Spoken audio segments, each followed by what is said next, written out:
warahmatullahi wabarakatuh.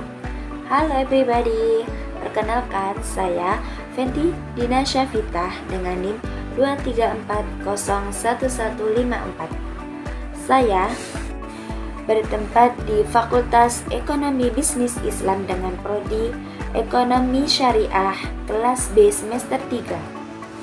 Oke, selanjutnya saya akan membahas tentang analisis lembaga keuangan mikro syariah yang bertema perbandingan konsep konvensional dan syariah. Yang pertama, kita akan membahas apa itu LKMS.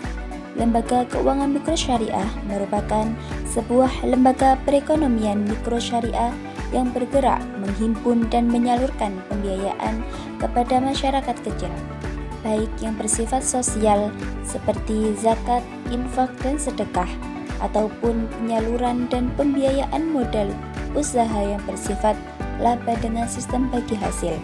Dari pengertian di atas, apabila dikaitkan dengan kata syariah, dapat dipahami bahwa lembaga keuangan syariah adalah badan yang melakukan kegiatan-kegiatan di bidang keuangan dengan menarik uang dari masyarakat dan menyalurkan uang tersebut kembali ke masyarakat dengan menggunakan prinsip-prinsip syariah.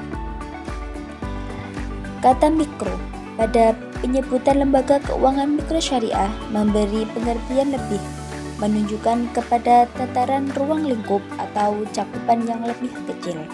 Lembaga keuangan mikro syariah terdiri dari berbagai lembaga, diantaranya yaitu yang pertama BPRS, Bank Perkreditan Rakyat Syariah, yang kedua BMT, Baitul Mal wat Tamwil, yang ketiga Lembaga Pengelolaan Zakat atau BAZ dan LAZ, dan yang terakhir Lembaga Pengelolaan Wakaf. Selanjutnya yaitu mengenai produk-produk LKMS.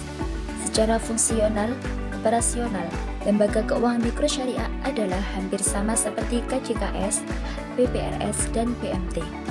Dilihat dari fungsi pokok operasional lembaga keuangan mikro syariah, ada dua fungsi pokok dalam kaitan dengan kegiatan perekonomian masyarakat. Kedua fungsi tersebut menurut Ridwan. LKMS memiliki dua fungsi utama yaitu funding atau penghimpunan dana dan leading atau pembiayaan. Dua fungsi utama ini memiliki keterkaitan erat, terutama dalam kaitannya dengan rencana penghimpunan dana supaya tidak menimbulkan dana menganggur di satu sisi, dan rencana pembiayaan untuk menghindari terjadi kurangnya dana atau likuiditas saat dibutuhkan di sisi yang lain. Produk-produk LKMS yang pertama yaitu produk pengumpulan dana adalah bentuk simpanan yang terikat dan tidak terikat atas jangka panjang waktu dan syarat-syarat tertentu dalam penyertaan dan penarikannya. Adapun akad yang mendasari berlakunya simpanan di LKMS adalah akad wadiah dan akad mudharabah. Simpanan wadiah adalah titipan dana yang tiap waktu dapat ditarik pemilik atau anggota dengan cara mengeluarkan semacam surat berharga, pemindah bukuan atau transfer, dan perintah membayar lainnya. Simpanan yang berakad wadiah ada dua yaitu wadiah amanah dan wadiah yadomah. Kemudian simpanan mudharabah adalah simpanan pemilik dana yang penyetoran dan penarikannya dapat dilakukan sesuai dengan perjanjian yang telah disepakati sebelumnya. Pada simpanan mudharabah tidak diberikan bunga sebagai pembentuk laba bagi LKMS, akan tetapi diberikan bunga bagi hasil. Produk LKMS yang kedua yaitu produk penyaluran dana. LKMS bukan sekadar lembaga keuangan non-bank yang bersifat sosial, akan tetapi juga sebagai lembaga bisnis dalam rangka memperbaiki perekonomian umat. Akad dana yang dikumpulkan dari anggota harus disalurkan dalam bentuk pinjaman kepada anggotanya. Pinjaman tersebut disebut juga pembiayaan, yaitu suatu fasilitas yang diberikan LKMS kepada anggotanya untuk menggunakan dana yang telah dikumpulkan oleh BMT dari anggotanya. Orientasi pembiayaan yang diberikan LKMS adalah untuk mengembangkan dana atau meningkatkan pendapatan anggota dan LKMS. Sasaran pembiayaan ini adalah semua sektor ekonomi seperti pertanian, industri rumah tangga, perdagangan, dan jasa. Selanjutnya, perbandingan bank Islam dan konvensional. Bank Islam yang pertama melakukan investasi-investasi yang halal saja. Yang kedua, berdasarkan prinsip bagi hasil, jual beli atau sewa. Yang ketiga, berorientasi keuntungan dan falah atau kemenangan abadi.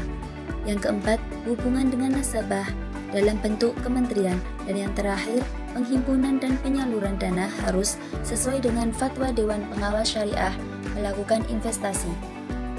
Kemudian yang bank konvensional, yang pertama investasi yang halal dan haram, yang kedua memakai perangkat bunga, yang ketiga berorientasi keuntungan, dan yang terakhir hubungan dengan nasabah dalam bentuk hubungan debitor-debitor tidak terdapat dewan sejenis. Selanjutnya yaitu dalil Al-Quran terdapat di surah Al-Baqarah ayat 275 yang berbunyi A'udzu billahi minasyaitonir rajim. Bismillahirrahmanirrahim. Alladzina yakuluna riba la yaqumuna illa kama yaqumul ladzi yatakhabbatuhu asyaitanu minal mas. Dzalika biannahum qalu innamal bai'u mithlur riba wa ahallallahu al-bai'a wa harramar riba.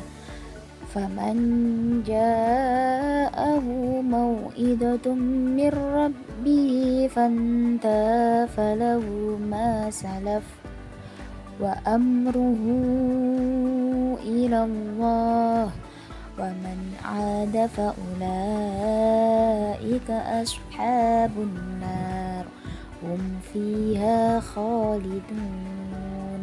Yang artinya orang-orang yang memakan atau bertransaksi dengan riba tidak dapat berdiri kecuali seperti orang yang berdiri sempoyongan karena kesurupan setan. Demikian itu terjadi karena mereka berkata bahwa jual beli itu sama dengan riba, padahal Allah telah menghalalkan jual beli dan mengharamkan riba. Siapapun yang telah sampai kepadanya peringatan dari Tuhannya atau menyangkut riba, lalu dia berhenti sehingga apa yang telah diperolehnya dahulu menjadi miliknya dan urusannya kepada Allah. Siapa yang mengulangi transaksi riba, mereka itulah penghuni neraka, mereka kekal di dalamnya. Selanjutnya yaitu contoh nyata penerapan dalam perbandingan hukum ekonomi syariah atau muamalah. Contoh penerapannya yaitu hukum ekonomi syariah atau muamalah berfokus pada kegiatan ekonomi yang tidak bertentangan dengan prinsip-prinsip Islam seperti larangan riba, gharar, dan maisir. Dalam penerapannya, beberapa negara mengadopsi sistem perbankan syariah dan lembaga keuangan syariah. Contoh perbandingannya Malaysia dengan Indonesia. Malaysia memiliki sistem perbankan syariah yang sangat maju dengan adanya Bank Negara Malaysia atau BNM yang mengatur seluruh transaksi perbankan syariah dan perusahaan-perusahaan yang berbasis pada ekonomi Islam. Indonesia menerapkan sistem perbankan syariah dengan Bank Indonesia sebagai regulator, namun masih ada tantangan dalam penerapan penuh prinsip syariah dalam ekonomi secara luas, seperti dalam sektor pasar modal.